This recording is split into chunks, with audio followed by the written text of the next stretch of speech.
Good evening, everyone, and a very warm welcome to you all to our launch of Karen Paolillo's latest book, Hippos, A Mongoose and Me, and happy World Hippo Day to you all. My name is Pippa Parker. I'm publisher of the Struik Nature imprint at Penguin Random House in South Africa. And we as a team were thrilled to have been involved in this book, to work with Karen and to learn more about her courageous and often dangerous life working among wildlife in Southeast Zimbabwe.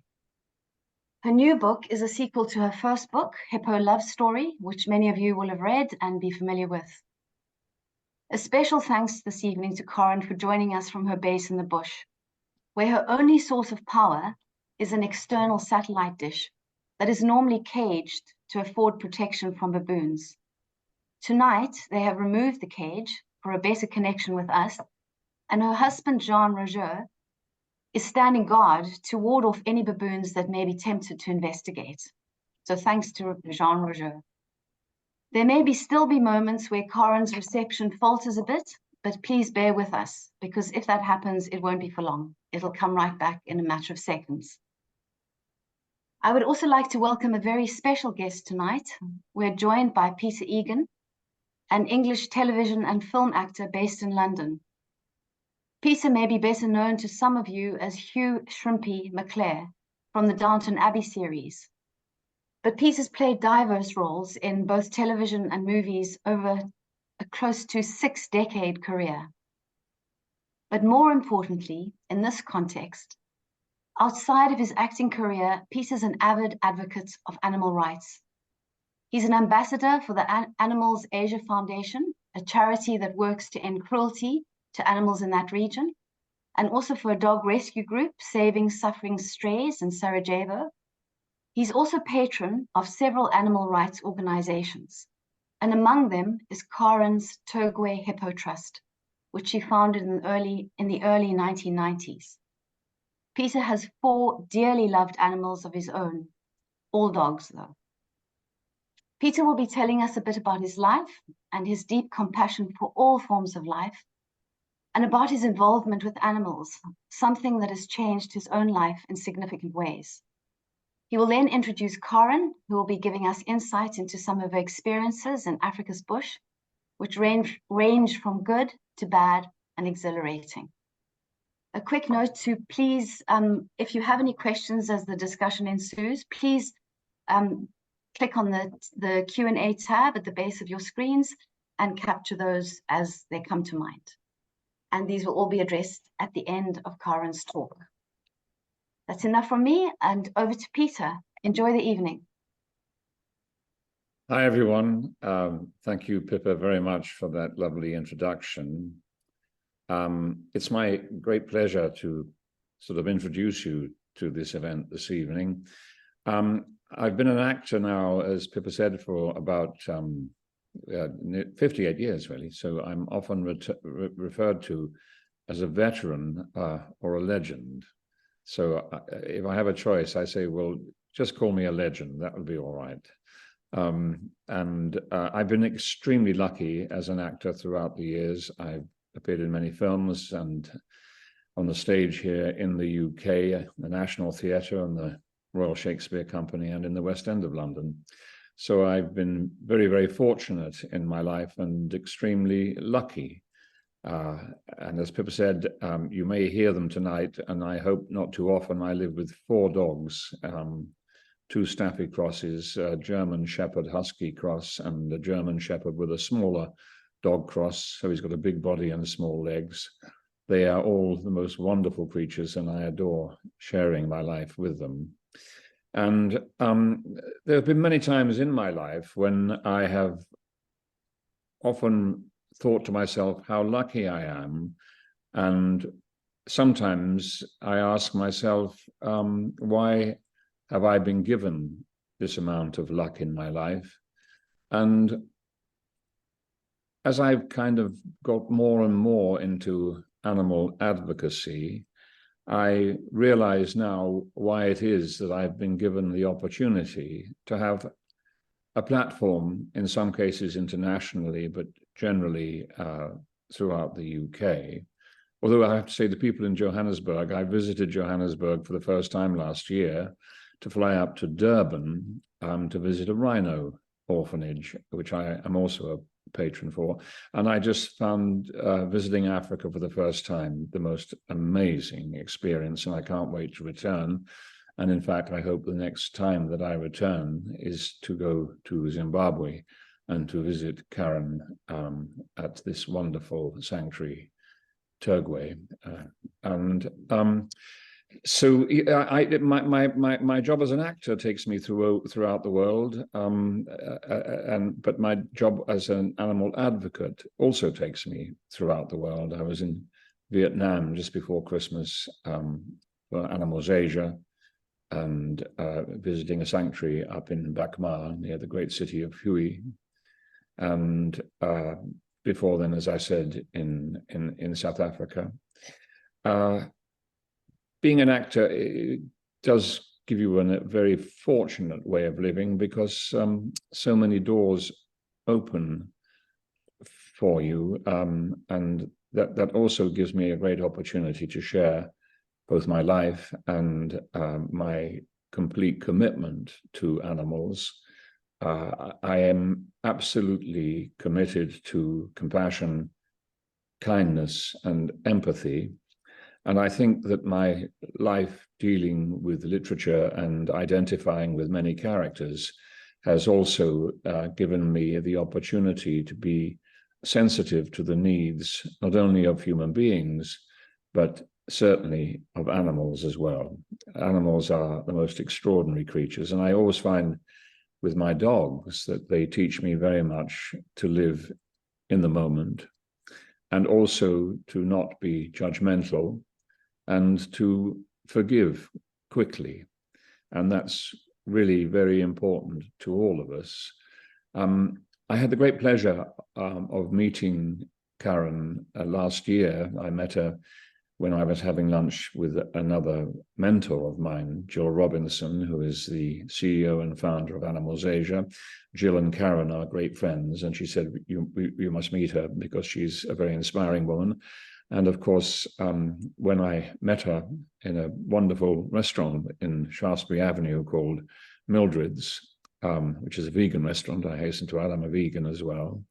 And we got talking, and I thought she and her husband, Jean Roger, were just remarkable people. You could feel their passion for what they are doing. And for Karen to have lived for over 30 years in Zimbabwe, in the outback, is an extraordinary, extraordinary commitment. And you can experience that, but if you read her books, this book, Hippos, A Mongoose and Me, is just fantastic. Karen is the most wonderful writer. She has a voice, it's very clear. And certainly, being an actor, I'm so used to dealing with words and literature. And for me, it's inspiring to connect with someone who has as clear a voice as Karen, and as sympathetic and committed a voice. And I just loved a particular chapter that I have just read in the book, when Karen found a tiny little creature, picked it up and thought it might be a baby rat or something, and it turned out to be a baby mongoose. And she reared the mongoose, and which is also a remarkable achievement, because the little creature was only a few days old, but she managed to rear the creature to adulthood. It's a wonderfully touching chapter in the book, and I know you'll all love it as much as I did when I read it. But I'm also really thrilled to be introduced to these remarkable creatures, these hippos. I have elephants and rhinos and bears and dogs and things in my life, but I don't have any hippos, so I'm looking forward hugely to meeting them in the hippo flesh, as they say. And these great prehistoric creatures are just phenomenal, and it is really such a privilege to be able to see them in the wild, to see them being cared for so completely in the wild. And I'm just also, as I'm talking to you, I'm looking at these remarkable pictures of Karen and these wonderful animals. Yeah, and you can see, sorry, I get very touched when I see that kind of personal involvement between a human and an animal, and that trust and that care. And Karen clearly embodies that completely. She is a remarkable, remarkable woman. And I think we are now close to the point where it gives me great pleasure to introduce you to this remarkable woman, Karen Paolillo. Are you there, Karen? I'm here, Peter, and thank you so much for your wonderful introduction. And I'm very honored to have you here tonight because I know you're a very busy man and you look after so many animal charities and you're so involved. And I thank my heart. I also thank Pippa as the publisher who actually was the lady brave enough to take on my book. And I really hope that everybody is going to enjoy A Hippos, a Mongoose, and me. The whole thing here with Zimbabwe and being in the bush is you may get me freezing, as Pippa mentioned, and I might make the odd mistake when I put a slideshow up for you because I'm not technically orientated. I'm a bush lady, but I will do my best to show the pictures of some of the animals that are in the book and also in our life.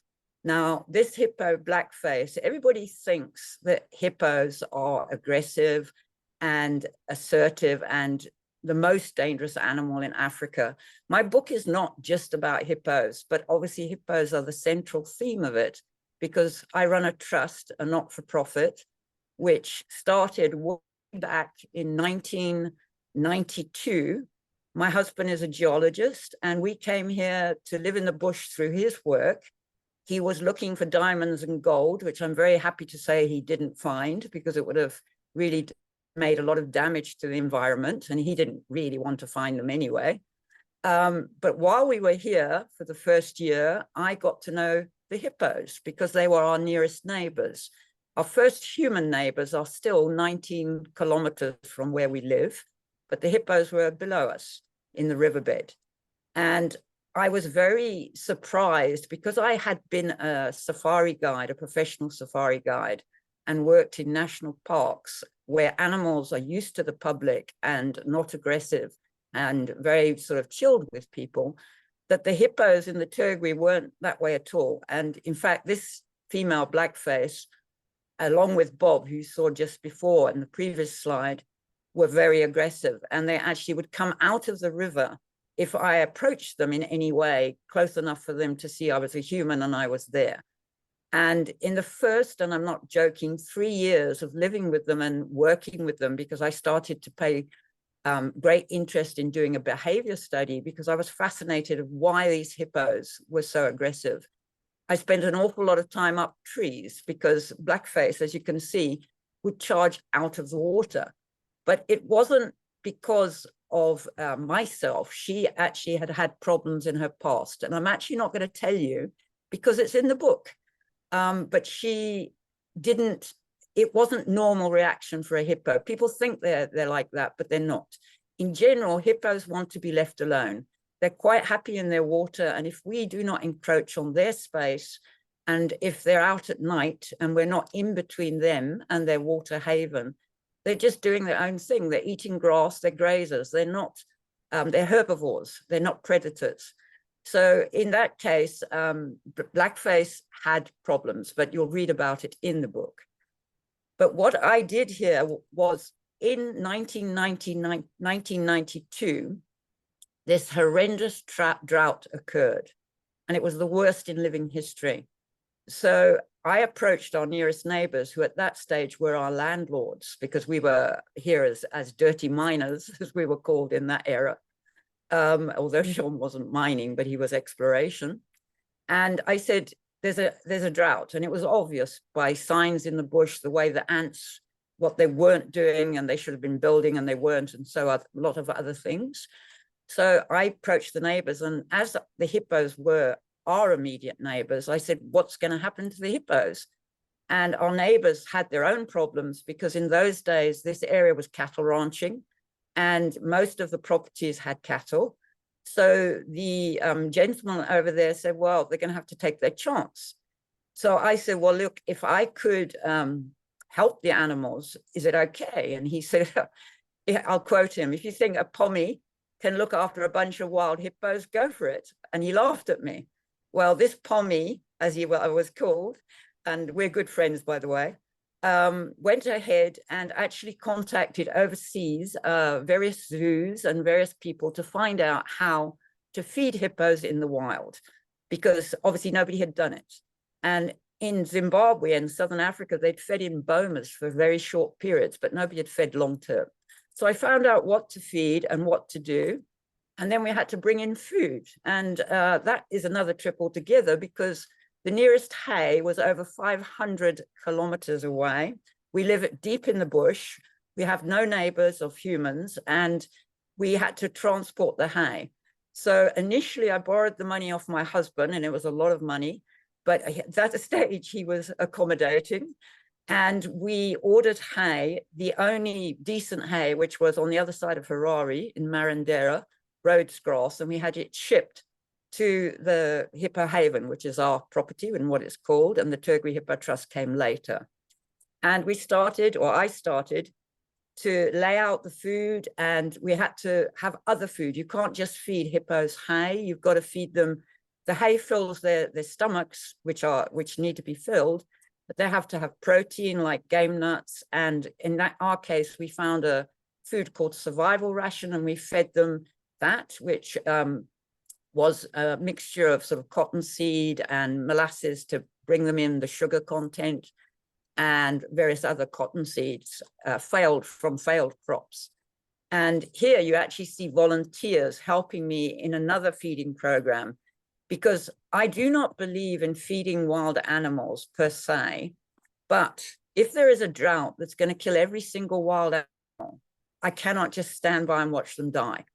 And I am in a position where I can do this. And I proved it in 1992 by then feeding the last Turgwe hippos, which was 13 animals. 2 died before I could get the food on the ground.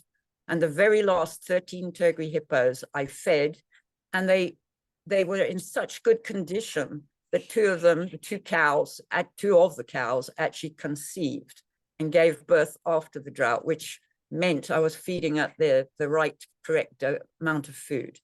We also fed other animals, and at that time, it was 13 hippos, and it ended up for 10 months. I was feeding every single night. I was feeding about 1 ton of food a night, various food stations, and I was doing it with one other person, an African guy who was helping me. My husband wasn't even with me. He was away working because he's a geologist, and by then he had to move away. So I did it on my own with this one guy. And we had every animal you can think of, because in this area, we've got lion, elephant, rhino, everything. It's now the area is known as the Savi Valley Conservancy. We are independent. We are now the Turgwe Hippo Trust, which is a not-for-profit, but we are within the Savi Valley Conservancy to a certain extent, but we are not part of the conservancy. And as you see, we even had the elephants coming in and feeding. Elephants are actually a bit of a problem. Luckily, they can browse, unlike the hippos that can only graze. So the elephants had to, literally came in the last 2 months when I was feeding. And they're a little bit of a problem because of their size and their characters. They chase everybody else away, which you can't blame them. You know, they've got to feed their families, but at the same token, they can browse. So fortunately for the hippos, by the time the Ellies moved in, the hippos had good condition thanks to me having fed for 8 months. And then we were very lucky and the rains came. But during that period, we built a pan. We actually lost the entire river. The Turgwe River, which is normally running all the time, completely dried up. So we built a pan, which we also do by hand. We have no equipment, no tractors, nothing like that. We have labor that we hire from the communities in the area at that stage. Now we have game rangers, but we hire people and we do everything with a wheelbarrow. And when I say we, I mean we. For the droughts and for the drought pan and for pans afterwards, I physically work with the guys. I'm born in England, and I believe if you tell someone to do something, you actually have to do it with them. And of course, I can't lift what these guys can lift, and I can't carry what they can carry. But at least they don't see me just saying, do this, do this. I actually work with them, which I think is really important. This is to show you the hippos in person. It's just a very short video clip. This is Farah grazing in the morning. It's very hot. There's not much food at the moment, so everybody's hungry. And that is Farah. He obviously needed extra food. He's here right now, and that was actually in November of in January of this year, because we are low on our rains. And he was out trying to find food. Now we've had rain, but we're still down on the normal. And this is Kuchek, the bull, the dominant bull in this area. And he and I have a bond because I've known him since birth. And he's a very nice, special hippo. And I can be within 3 meters of him when I'm feeding him. Up, up, up, up.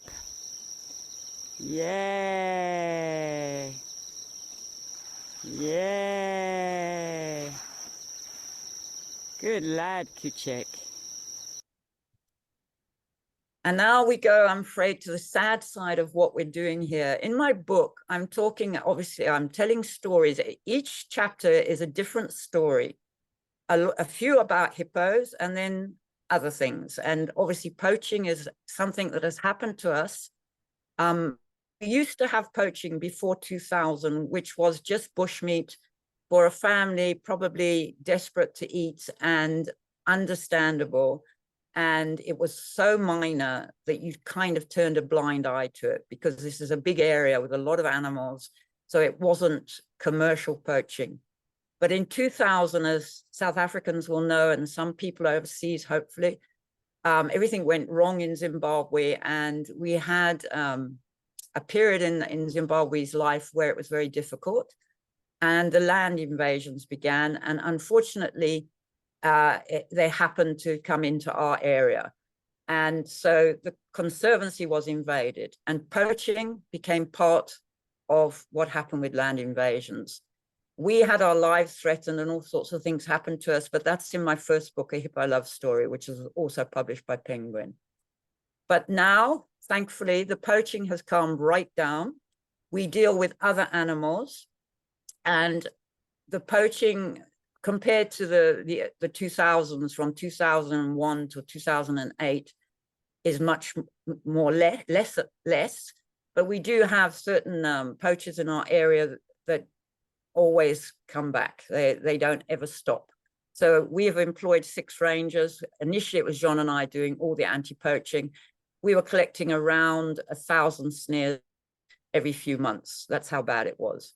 But I'd like to now move on to other things on a better note. Because we work with animals here, they come to us for help. We have baboons, and we started off with a few during the bad years, as we called them, the political unrest.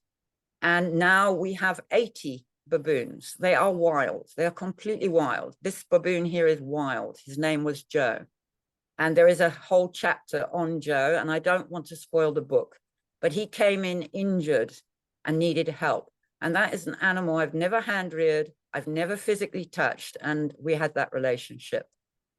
That is when he got very sick. He went downhill. I tried everything to help him, and I moved him into our garage. We have our cars in wired garages because we live with 80 baboons and they would wreck the cars. So we have to live as if we had 80 very small children running around. You've got to take precautions. You've got to put things away. And I've become a very tidy lady.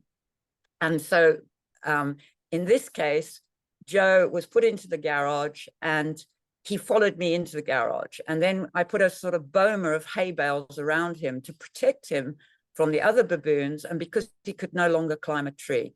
And that's as much as I'll tell you about Joe, because it is in the book. This is another story that was in the book. Now, I don't know if you can see here. I will try and show you.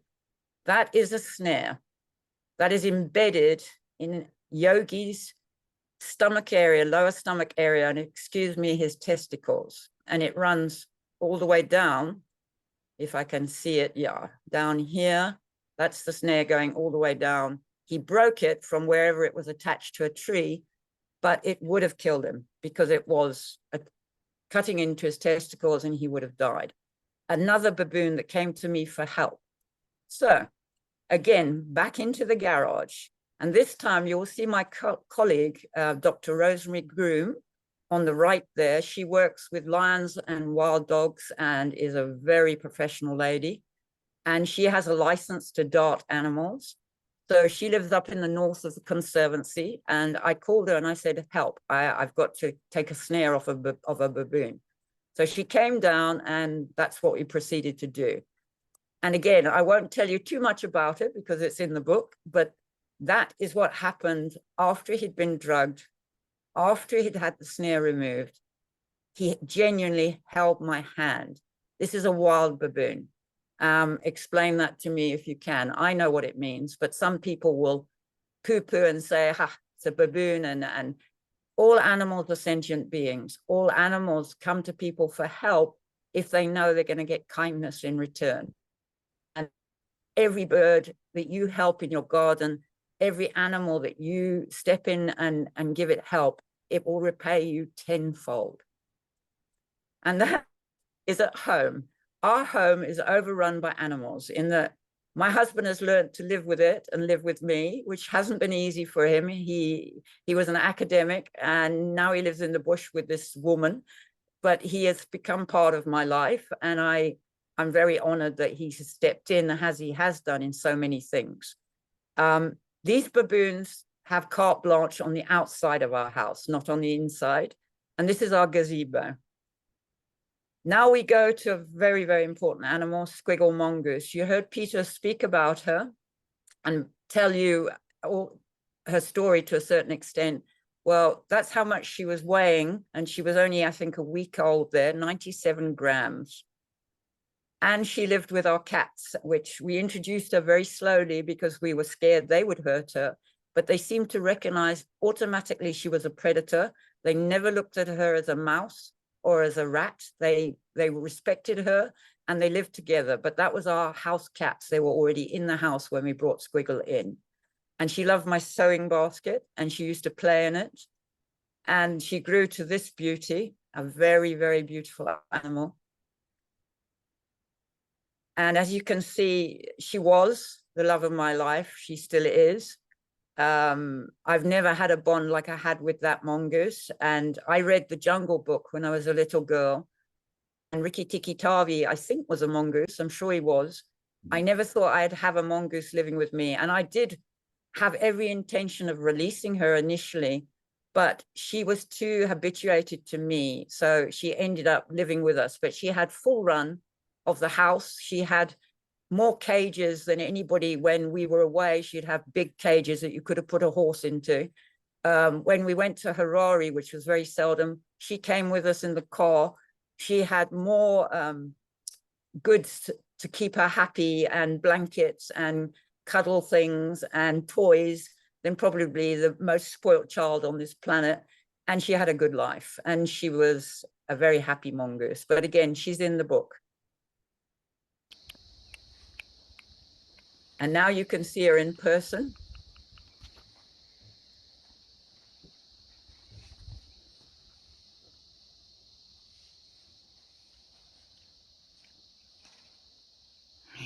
Squiggles. Speaks.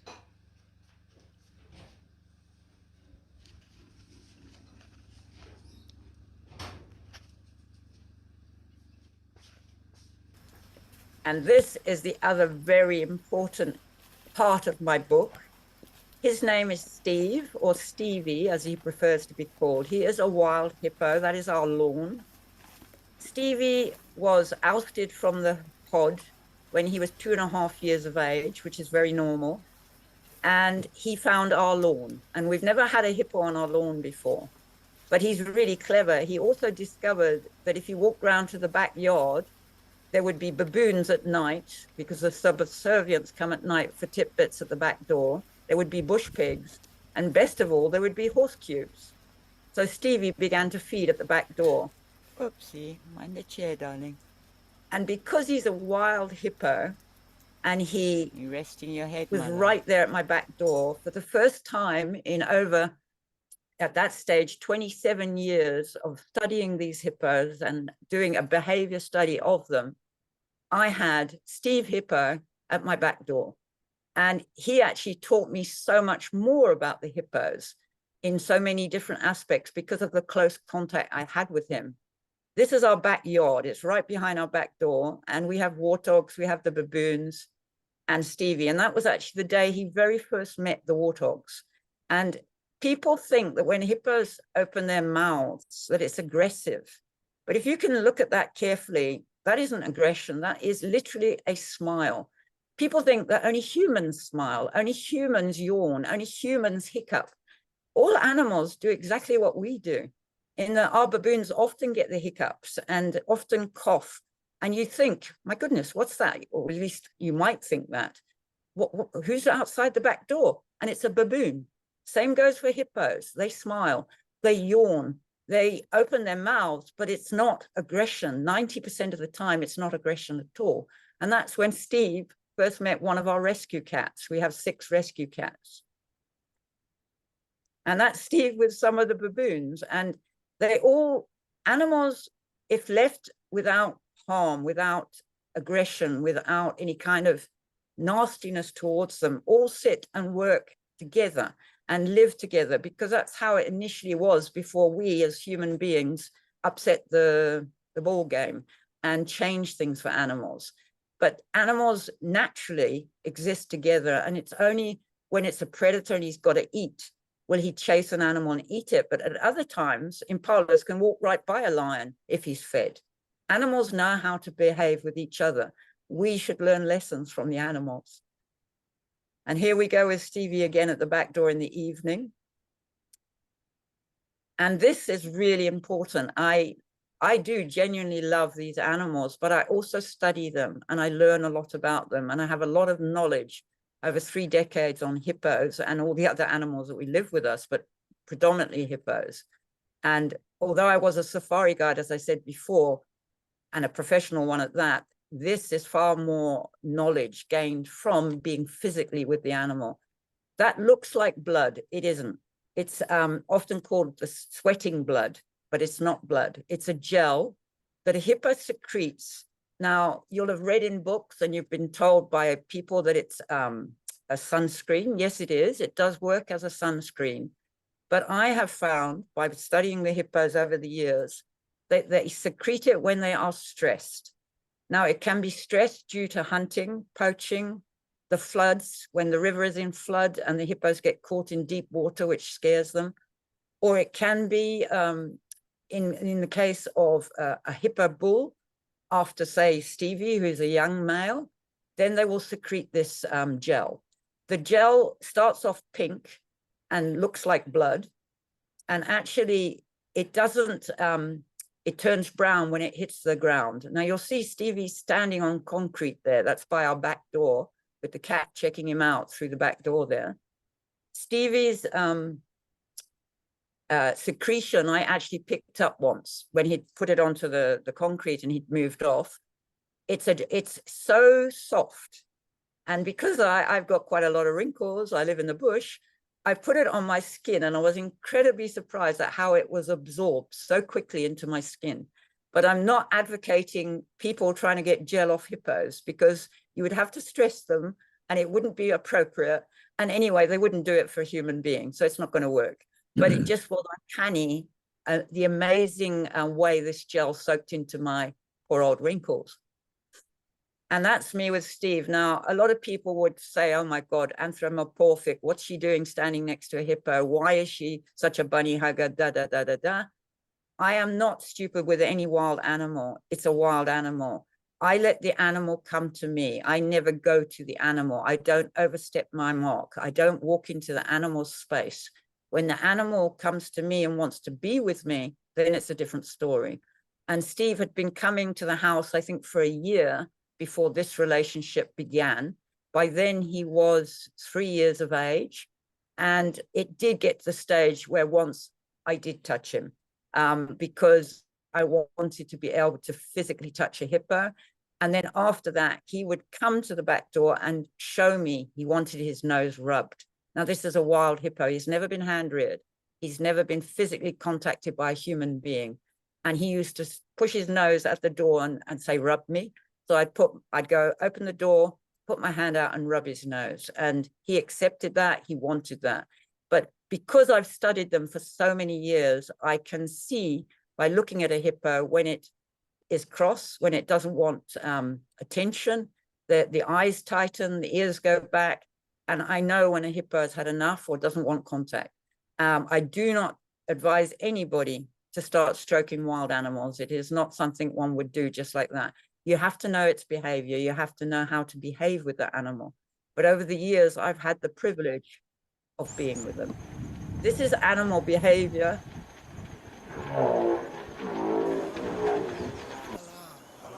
Chewing a crocodile's tail. Some of the behavior I've witnessed.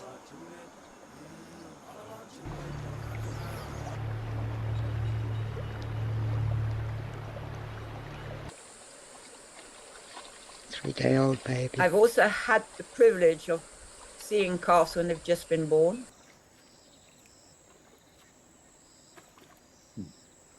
Hippos chew their own dung. This was a newborn. And the story of this hippo, Bonbon, is in the book. And it's an amazing story.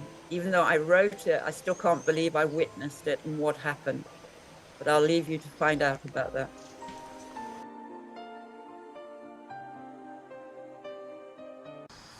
And this is me feeding in the drought. As you can see, Kuchek is about probably 15 meters away, 20 meters away. Tasha's behind him, Surprise is over in the left corner. I'm working with my assistant, Silas. We are putting out hay and survival ration, and the hippos are in that proximity with us. And I'm actually talking the whole time to them because they've learned to know my voice. And I'm telling them it's fine, now you can come.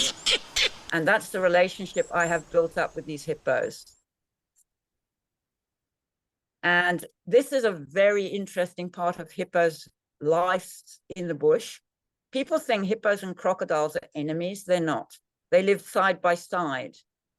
They actually groom crocodiles, the hippos. And I think I was the first person ever to witness it. I'm actually known as a hippo expert now because of 30 years of working with them and learning about them. But this is something that happens on a regular basis. They're side by side with the crocodiles. They groom them, they lick their hides, they chew their tails. And there is no animosity from the croc. In fact, he appears to enjoy it because he'll lie there while the hippo is licking and chewing at his tail. Why I think they do it is because when a croc is under the water, he collects hippo dung on his tail, and the hippo can smell his own dung, and they groom each other. So perhaps they're attracted to their own smell, which is on the crocodile's tail. I'll never know, but that's what could be happening. And as you can see, the croc just lies there and accepts the presence. There we've got Odile and her calf, and the croc just takes it. And I think that's rather amusing because that incident was genuine. One of the hippos just sat on the croc and he just stayed there. I think luckily it was a juvenile. Had it been one of the adults, he wouldn't have hung around. And now we get to some of the other animals that we have rescued. People call Turgwe Hippo Trust a sanctuary. Yes, we are a sanctuary, but it's a wild sanctuary. There are no cages. The only cage is my 2 rescue pigeons. And there's a story about them. They're not actually in the book. And people say pigeons. But, you know, I believe every animal, every bird has a right to life. And I found a wounded pigeon. He's a homing pigeon. He had a broken leg, etc., and he was going to die. So I brought him home. But then I discovered, because I knew nothing about pigeons, that once he would recover, we hoped he would recover, if I let him go, he'd fly home. And he actually came from a gentleman that was eating his pigeons. So there was no ways I wanted this pigeon to fly home if he made it. He did make it. His leg healed without me touching it at all. He lived in our house. So I thought, okay, I don't like active animals, but this guy's got no future. I spoke to a pigeon expert who told me even if he learned to home to our home, it wouldn't work because of lions and all the predators and the raptors and everybody that lives with us, he wouldn't last. So the best next thing was to get him a mate, but a rescue pigeon, not just a pigeon. So the Makavuzi Wildlife Society in Harare had rescue pigeons. So a very nice gentleman who knew pigeons chose me a female. By then we figured out Tuli was a male. And we now have 2 pigeons for life. They have an aviary that I could live in. It's a hotel, but they're very happy pigeons. And unfortunately, I removed their eggs because I do not want them to breed. So they hate me for 2 weeks of the month and they love me for the other 2 weeks, but they're happy pigeons, but they're not in the book. That's why I told you about them. These are some of the warthogs that come to our house. We have over now 47 warthogs from originally 2. You may ask, why are we feeding animals? Well, the reason we're feeding them is because of poachers.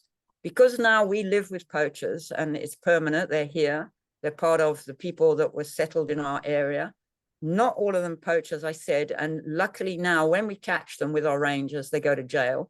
If we can prove, it's quite a long affair, but that's in the book as well. But basically, the poachers are after any animal from an elephant down. So we have 6 rangers and they go out in the bush and we do our best to protect the animals. So what we also did, we built 3 pans, 2 for the hippos. And last year we built this one, thanks to the supporters of the hippos. And I think a lot of you are in the audience tonight, and I love you all for being here.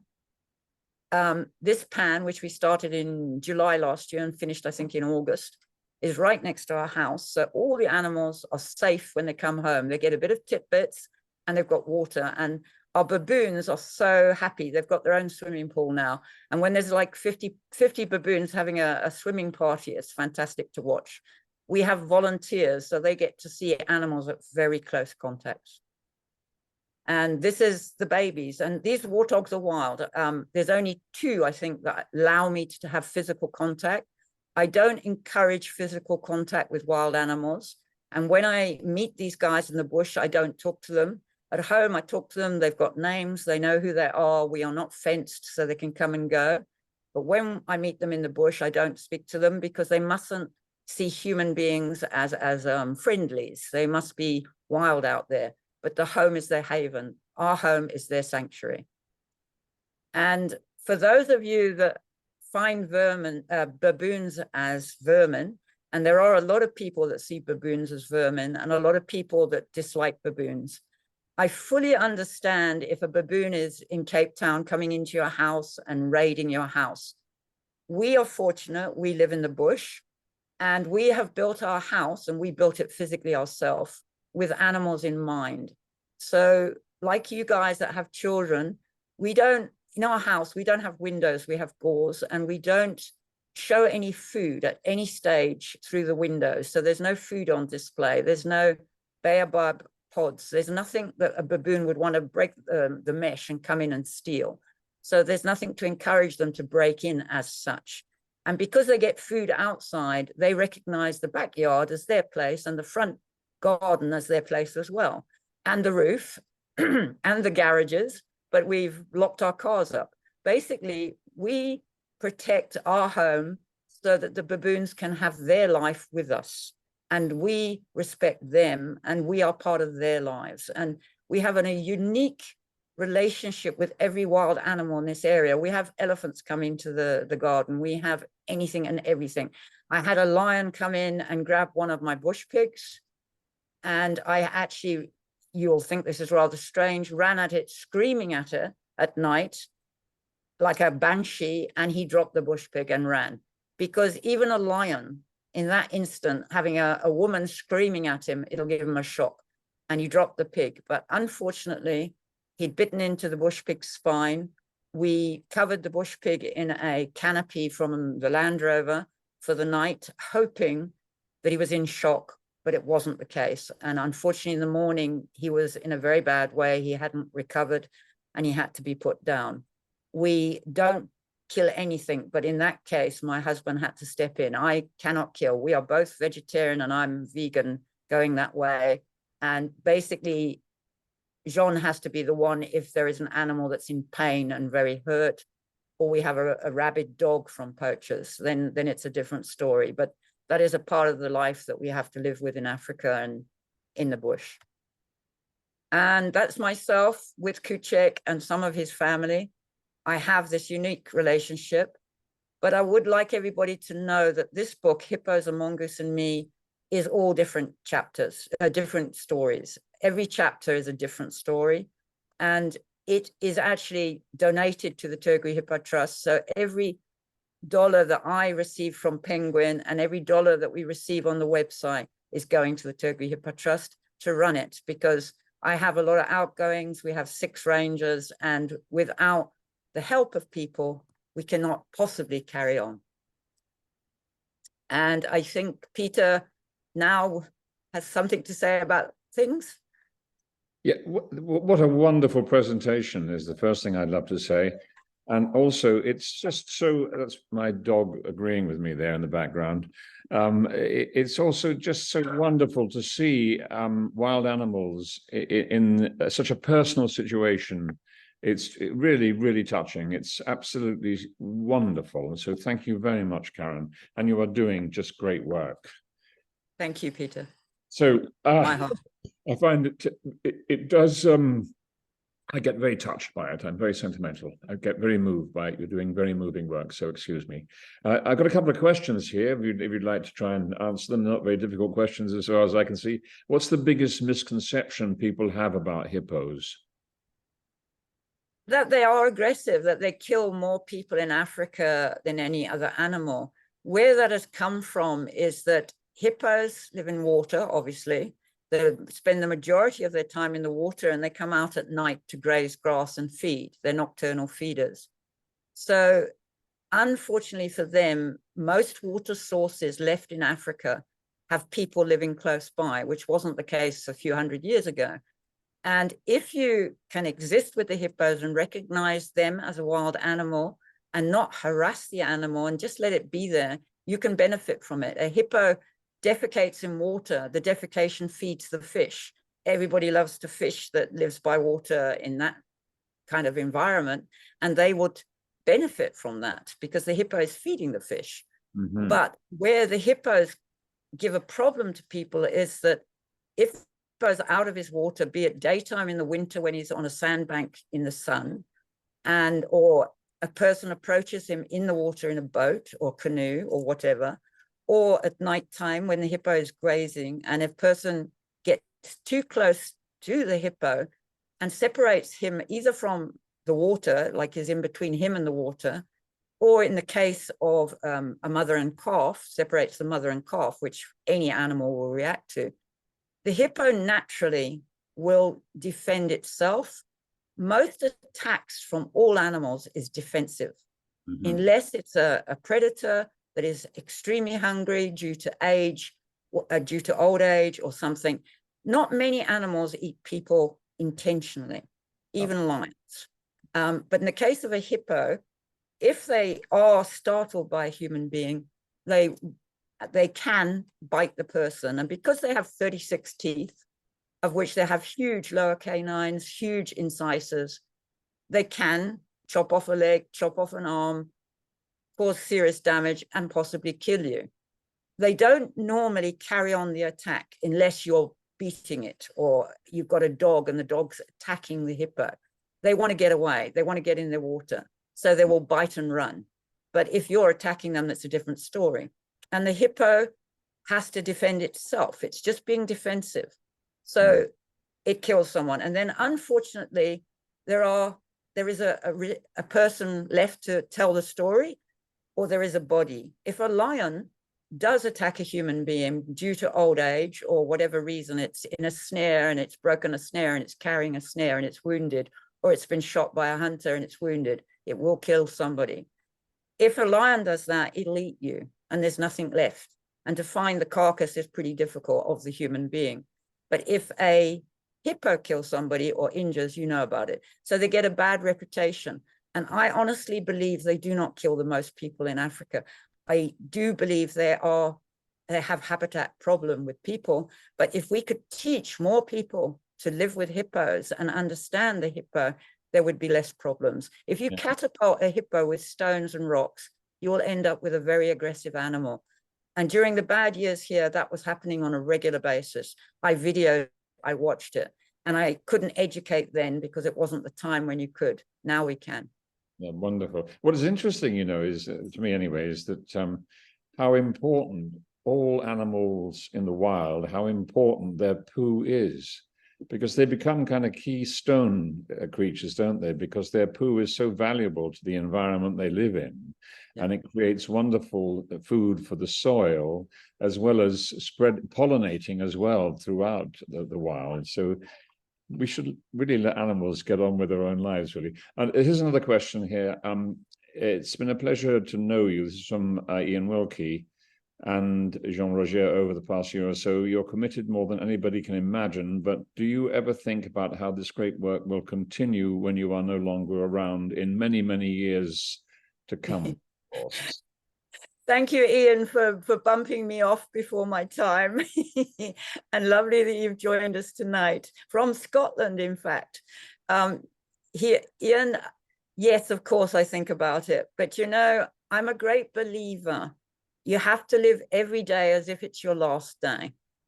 And in my eyes, in Africa, we live, especially in Zimbabwe, our lifestyle has changed so dramatically over the years, and there's been so many different things that you can never predict. You never know what's going to happen. We are a minority race in Africa, and we have to be aware of that. So I have no idea the next 20, 30 years what my life is going to be. Of course, I think about the future and the animals here. But I also am a great fatalist and a great believer that if something is supposed to continue, it will continue. And I believe what we're doing here is purely good. There is nothing evil, nothing bad. Everything we're doing is out of kindness and love. And it has worked for 30 years. And we're not kind and loving when we have to face poachers. We're not kind and loving when sport hunters kill one of my hippos. I can be extremely the other way. But at the same token, what I'm doing is from my heart. And I think that will carry us forward, and it'll bring someone here eventually that will carry it on. Marvelous, marvelous. Kirsten Robertson says, how do you choose the names for the animals? Some of them are chosen by hippo supporters. We have, our website is savethehippos.info. You can adopt a hippo. And occasionally I do raffles where people can join by making a donation and choose a name. And if they're lucky, they're pulled out of the hat. And over the years, we've had many, many hippos named by people from overseas, from America, Japan, Europe, you name it, England, of course. So Stevie was like that. Some of them are named by our staff. Bob was named by one of our staff. Tasha was named because of a flood, a cyclone hit us, and there was a huge flood. And Tasha means huge flood in our local African dialect. So that's why she was called Tasha. So it's a combination, but obviously, you know, we sometimes get names and I think, oh my goodness, I hope that doesn't win the raffle. But if it wins, that's the next name for the hippo. I believe people must be given a chance to name a hippo, and that's what happens. Wonderful. John Houston wants to know, why do hippos eat their own dung? Okay, very good question. I'm not a scientist, I'm a naturalist, and I don't know how many people have studied them eating dung, and I actually have never read up about why they do it. I would think it's genuinely the nutrients. You know, it's been at the bottom of the river, it's broken down, it's still grass. It's still grass that they have passed through their bodies, and it's probably still edible in its own particular way. As I'm not a grazer, I'm not quite sure. But if there's any scientists that can message me later on Facebook or something and tell me exactly why they're eating the dung, I'd love to know. But I think it's a common thing. I've seen it with calves, I've seen it with juveniles, and I've seen it with adults. They look like they're chewing gum. So the next time you watch hippos in the water, if they keep moving their mouths up and down, get your binos, check the mouth, and there'll be dung in the mouth. Richard Arroyo wants to know how you remember their names. Very good question, Richard. And I'm looking forward to meeting you later this year, having never met you. You're coming as a volunteer all the way from America. So it'll be good to meet you. Richard, how do I know them? How do I know them by their names? Because of being with them for so many years. Yes, when there's a lot of calves together, that can be confusing. But obviously on a scientific basis, and I'm not a scientist, when I first meet the hippos when they're born, I look for something that I can identify them by. If they're on land, many of them have white pigmentation on their feet, their toes, their thighs, whatever. But if they're not on land, and often, you know, you really only see them on land from, if you're lucky, April through to about September. As soon as it gets hot, they're back in the river and they stay in the river. Unless they're hungry, then it's a different story, and then it's a drought. But you get to know their markings. Also, if they get a permanent scar, all hippos beat each other up at some stage or another. It's part of being a hippo. And if you're a young male, you'll get beaten by your mother when you're ready to be weaned and she's about to give birth again. And she will actually attack the calf, the male, because she's got to chase him away from the udder so that the milk can be for the next calf. She won't do that with a female. She'll push it away, but she won't be so aggressive. With a male, she actually chases him out of the family pod. And if he comes back, he gets badly attacked. And it's the mum that's doing the chasing. If he comes back later, then the male, the dominant bull, will actually attack him. But it's actually the female that starts the initial aggression. And some of the scars and some of the cuts I've seen on hippos, and also cuts I've seen on any wild animal, actually, if you are a compassionate, kind person and you look at them, you say, oh my goodness, can't I get a vet? Can't I fix it? Don't. 99% of the time, these wild animals heal in the most incredible way. I've seen hippos with holes in the front of their noses from a canine slashing them, where when they go under the water, the bubbles are coming out. And that slash, which is deep and causing them quite a lot of difficulty, within about a month and a half, it's just a tiny scar, as if a surgeon has come along and stitched it. And so that will leave a scar, and then I can identify that hippo, but the hippo is perfectly all right. And often people will kill animals and hunt them for sport hunting because they're wounded, saying that we're putting it out of its suffering. I'm afraid 90% of the time they're not suffering. They actually are in pain, of course they are, but they recover because they're wild animals. And I think we, possibly at one stage before we became civilized, could recover a lot better than we do now with all the drugs and stuff that we're given to supposedly get us better. Absolutely. An anonymous attendee wants to know, how do hippos move underwater? Do they swim or walk on the bottom? They walk on the bottom. Hippos cannot swim and they cannot float. They run along the bottom. They actually can run very fast and they push themselves up. So they look kind of like little dolphins. They come up out of the water, they go down. When you see a bow wave of a hippo coming at you, it's either extremely shallow enough for him to run very fast. They can run 35 kilometers an hour on land. I don't know how fast on water, I think slower, but they can run 35 k's an hour on land. We've timed Bob at one stage running. And basically they push themselves along, they pop up, they breathe, and then they go down again. But they are not swimming, no. Wonderful. This is from Vijay Kritzinger. Karen, do you get any support from more influential, high-profile celebrities, etc., in Zimbabwe or South Africa to help fundraising or raising awareness to protect the animals from poachers? Vijay, hello, lovely to speak to you, and very good question.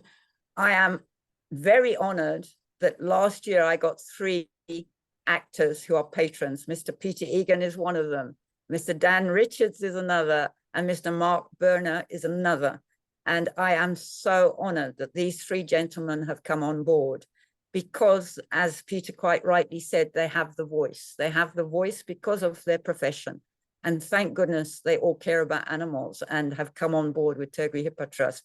So this is actually very new for me to have celebrities that are actually backing the Turgwe hippos. I've been raising funds on my own for 30 years. I have, through other people, had people help me, thank goodness, and we've got teams of people that have done things like climb a mountain or walk dogs, or a little girl did walking around a field, but it's sporadic. I am the main fundraiser and I have to bring in a certain amount each. We have 7 staff and we actually have a lot of outgoings, and because we feed at home, we have the feeding problem. And when I feed in the drought, it is hippo supporters, of which I have over 2,000 now. I think it's 2,700 hippo supporters that step in. And sure, if I'm lucky, when I send a round robin, a BC copy to my hippo supporters, the most that have ever responded to an appeal was 177. But those 177 would have built a pan or would have bought a vehicle or done something, because they are helping to get us, keep us going. And I do not have any celebrities in Zimbabwe or Southern Africa at present. And I'm very honored at the celebrities I do have. Well, I'm sure you'll get lots now. I hope you get lots now. Anyway, here's a question from Katarzyna Dulska. Sorry if I pronounced that badly. Have you ever seen a hippo eating water plants? I've read different theories. Again, I haven't.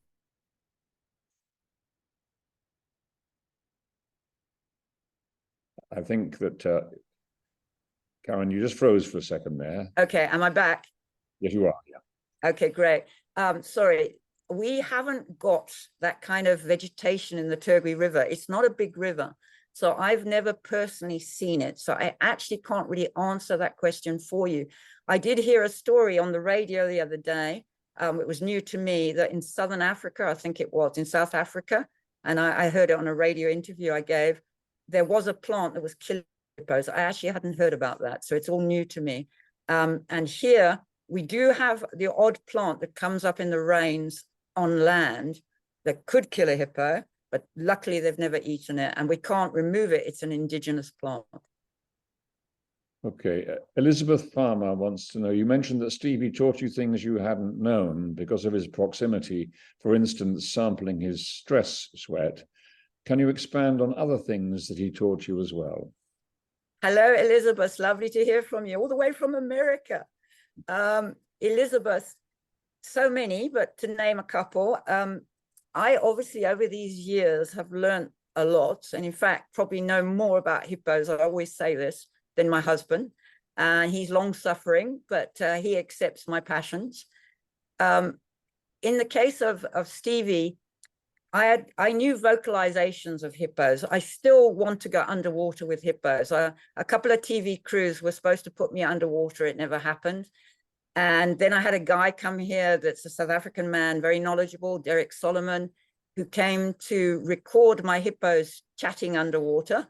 And my hippos were mute. And he told me, it's official, Karen, you've got the only mute hippos in Zimbabwe. That was a muck up that time. And I think he got hippos talking down in South Africa, because they do talk underwater. They make calls underwater. Mine were quiet. What Stevie taught me was that they purr. And it's a purr, if you could imagine, probably about 20 pussycats all purring at one time. It's a bit like that. I won't try to mimic it. I'm not a good mimic, but they purr, and they purr when they want to call you. Like when Stevie would appear at the back door at night, I might be otherwise engaged in something, and I would hear this purring sound. And sure enough, because we have no windows, he'd be standing at the gauze purring, and I would talk to him and he'd continue purring until he got his food, and then he'd eat and then he'd push off.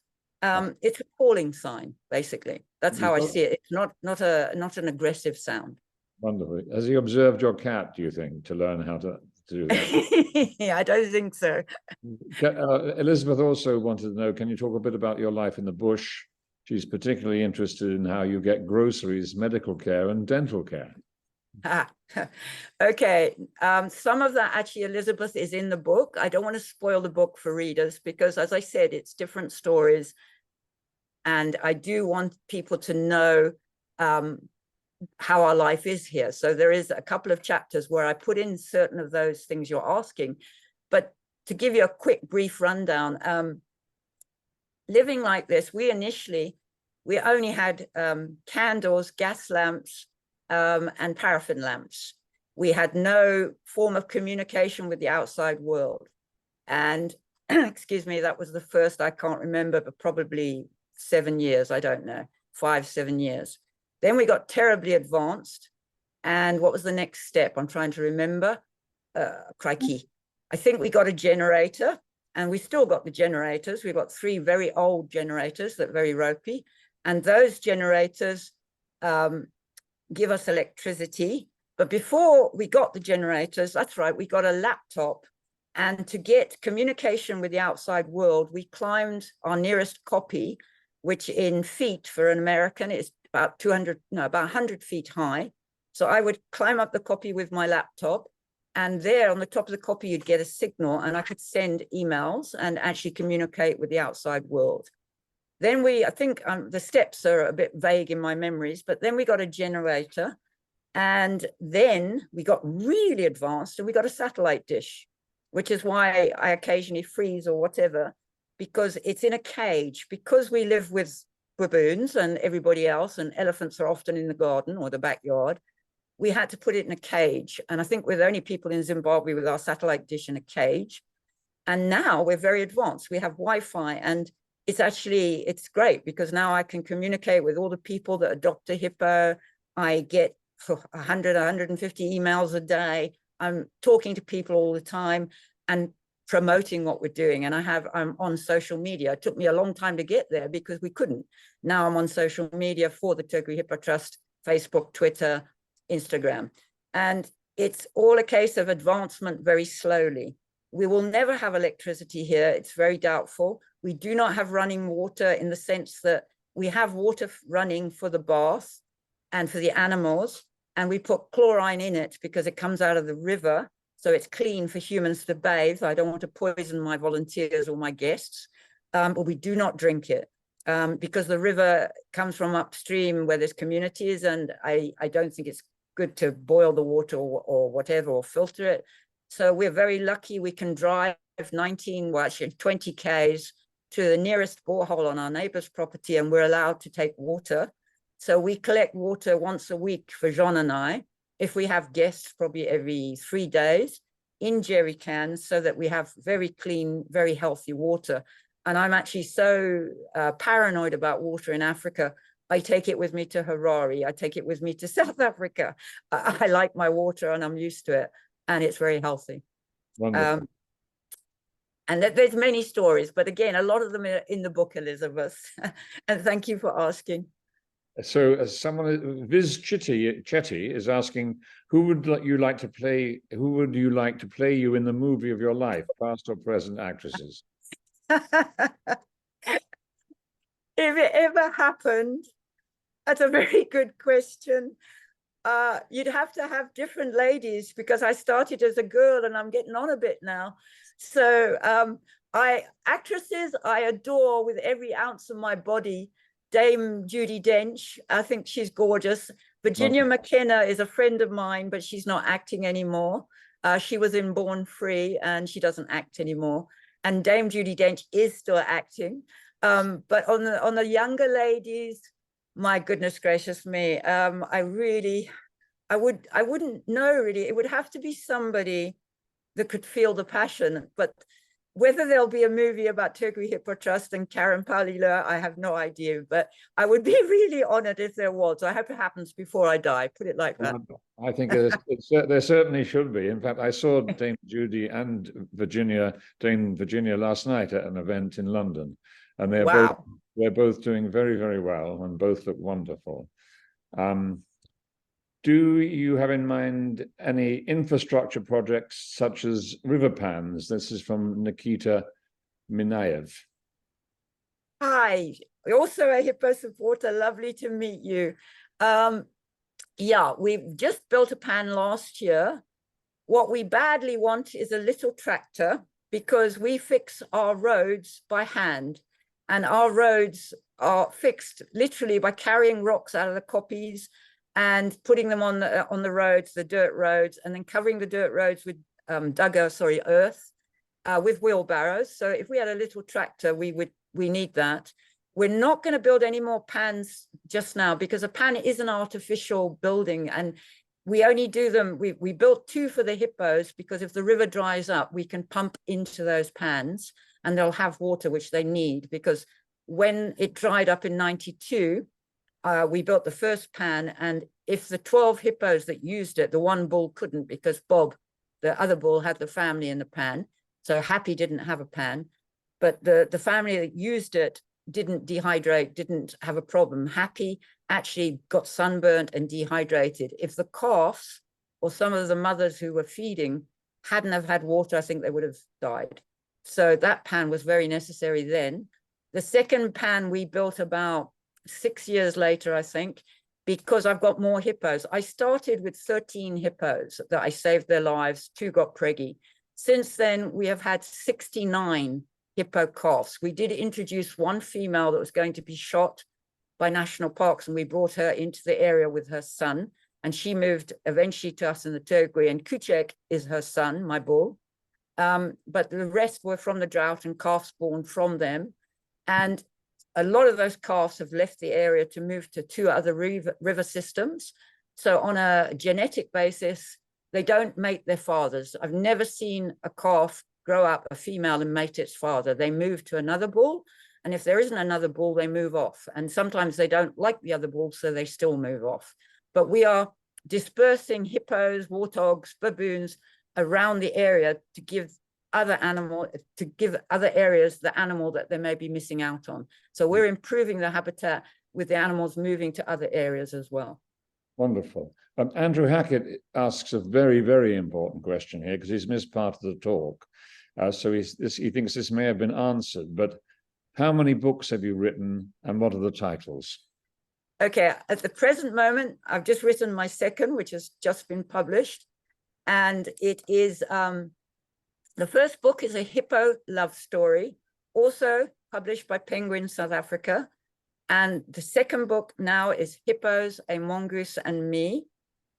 And it is available online on Amazon. It is available at present online. It is available throughout South Africa in every good bookstore.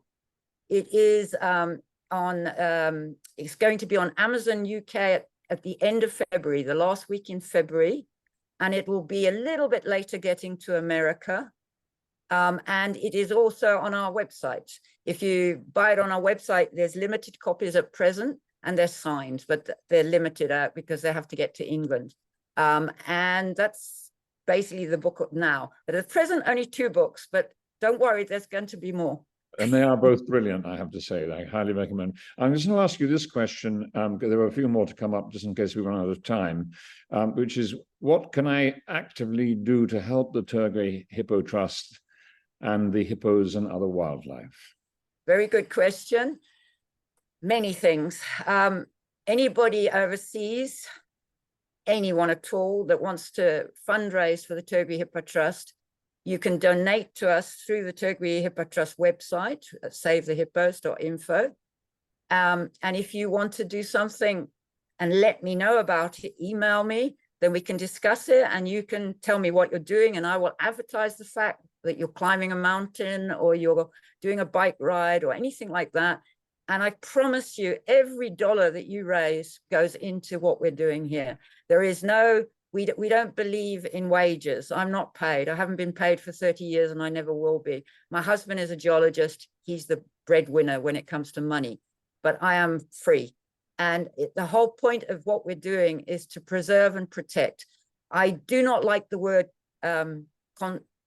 conservation as such. It can be misconstrued. I like the word protect and preserve. And that is what we do here. So that's how we look at things. Wonderful. A question from Kirsten Robertson. Have you always been interested in animals? Who and what inspired you as a child? Very good question as well. Yes, I have. I was raised as an only child, and I fell in love with animals probably as soon as I knew what an animal was, and had many pets, as I suppose you would call them, and a pony that I was totally in love with. And I've loved ponies and horses and ridden them since I was a child. Now I don't ride them, I enjoy them. but I love ponies and horses. And I grew up, my mother and my father, my birth father, who I never met, was a vet. And my mother ran it was called a pet's corner. It was like a petting zoo at Downton Abbey in England. I'm British by birth, but I'm a Zimbabwean now.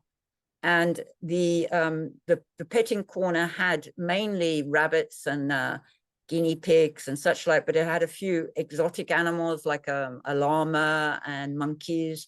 And as a child, it was idyllic because I was a little girl, 6, 7 years of age, 8 eventually when my mum left there. But then, really weird, I was 15, I was mad about horses, and a circus used to come to town. And because I was animal mad, I would go to the circus and ask to help with the animals. So circuses would always let young girls, young boys help out. And I ended up grooming the horses that were used in the circus. And I got to know the circus people.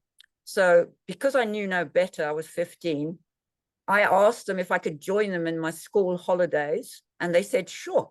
So I didn't tell my mum, but I gave them my address. And I don't know when it was, in the Easter holidays, my mum got a telegram. And when I came home from school, she was waving at me and looking rather uptight and said, what's the meaning of this? And it basically said the name of the circus, join us in Tower Bridge, London, and gave a date. And I said, oh, they want me. And because my mum was a good free-thinking, forward-thinking lady, she agreed. So she and my stepfather drove me from Bedfordshire, Buckinghamshire, all the way to London and dropped me at the circus. And I then spent the next 3 weeks of my life living with circus people on a circus. And I learned an awful lot. Luckily, I was a very innocent person at that stage in my life. So a lot of things went over my head. But on the animal equation, I very quickly learned that it was not good at all. The ponies, not so bad, but they were really not having a great life. They did get a little bit of exercise, but not much. But the bears, the lions, unbelievably awful, and worse still, the elephants. So in those 3 weeks, I realized this was not for me. And it took being there to realize this. And in my case, I'm a great believer, you shouldn't knock something. You shouldn't attack something until you've actually seen it with your own eyes. Don't listen to B stories. Don't listen to other people, experience it, not yourself. Don't go kill something. I'm not a killer, but see what is bad and what is good and learn from it. And I learned then, not intentionally, that no ways were circuses good for animals. Mm-hmm. And then I did journalism. I was going to be a journalist, and that didn't work because I fell for an old guy that was a wino. He was very well spoken. He was a tramp. And I used to walk to work every day and meet him on the side of the road. And he was begging, but he was a nice man. And he just had issues. And he was a drunk, but he was a good man. And he very well spoken gentleman. And one day I went into my office and I loved my job. And everybody had all the newspapers from London that are real newspapers. And everybody was drinking whiskey and everybody was very happy. And I said, what's happening? Because I was new to it all. And they said, we've got a murder. And everybody was really excited. And of course I said, what, where, how? And the long story cut short, the tramp had been murdered and he had been killed by 4 boys of 17 years of age. And they had watched a movie called, sorry, I'm emotional on this, called A Clockwork Orange. Yeah.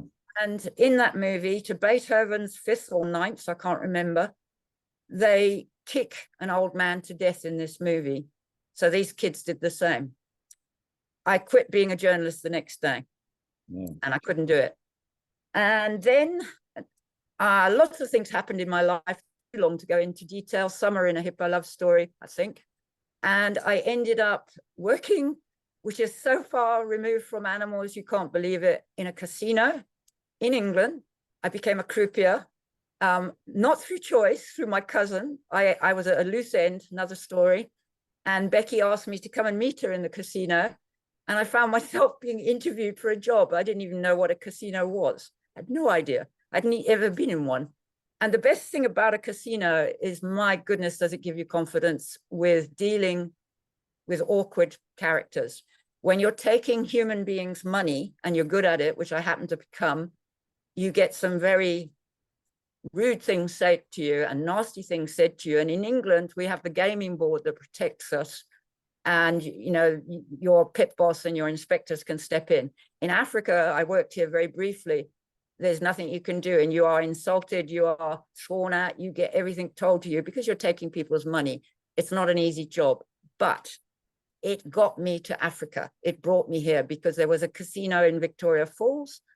A friend of mine in the casinos in England had worked there. He said, Karen, if you want to be with animals and you want to work in the bush, use the casinos to get into Africa, which is exactly what I did. And I contacted the Victoria Falls casino manager, and he took me like there and then. He said, come in 10 days time. I rang my mum and I said, Mum, I'm going to Africa in 10 days. And I arrived in Zimbabwe. And then I tried to get a job in bush with animals. And that was another story because I was a casino croupier. So people had a mental image of makeup, high-heeled shoes, whatever they think a croupier is. Croupiers are normal people, very nice people and lovely people. And we've just got pretty good brains when it comes to mathematics and picture bets and pictures. And basically, I couldn't get a job in the bush. I even put an advert in the newspaper and I got about 20 men wanting to marry me, but nobody wanted to give me a job. And eventually a boyfriend, my boyfriend, knew a guy in the Lowveld down here where we are now, who was a professional hunter and wanted to stop killing. And he wanted to go into photographic. And no girl had ever been employed in the bush, ever, in Zimbabwe. And he thought, that's the way I'm going to go. And he employed me. And everybody thought, because I was living with him in the bush, he was my boyfriend, and they all had their gossiping. He was my friend. He was my boss. He was a fantastic man. And he took the risk of employing a British girl. And I sat my professional guide's license, which then, thank goodness, was not what it is today. It's changed a lot. And you actually have to know how to kill animals to protect the public. When I did that, it wasn't the case. And I'm very proud that it wasn't, because I couldn't have done it.